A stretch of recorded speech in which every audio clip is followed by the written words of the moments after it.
درست کردن اپل آیدی آیفون. چطور می توانیم در موبایل آیفون خود اپل آیدی بسازیم؟ ویدیو را تا آخر تماشا کنید. لایک و فالو یادتان نرود. بریم طرف آموزش. دوستان عزیز ستنگ خدا باز میکنیم. بالای اپل اکانت کلیک میکنیم.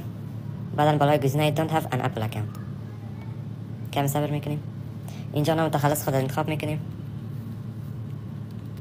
و تاریخ تولد خودم انتخاب میکنیم. دوستان متوجه باشین که تاریخ تولدتان باید بالای 18 سال انتخاب کنیم که اپل آیدی قبول شه. بالای کانتینیو کلیک میکنیم. اینجا میتونین اگر ایمیل آدرس داشته باشین اضافه کنین، اگر نداشته باشین بالای don't have an email address کلیک کنید. کمی منتظر میباشیم.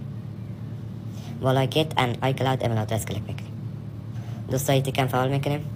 اینجا نام خود با یک عدد نوشته میکنیم.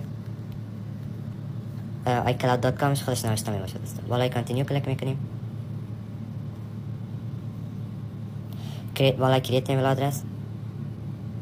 دوستان در پسوردتان باید یک حروف کلان و یک حروف خرد باید وجود داشته باشه و باید رقمی باشه. دوستان من پسورد خودم می نویسم.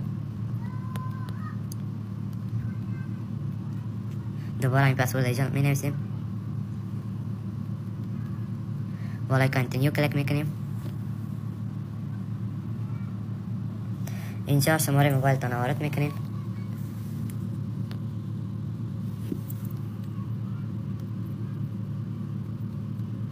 اینجا دلتان که مسیج براتون روان کنه وریفای کد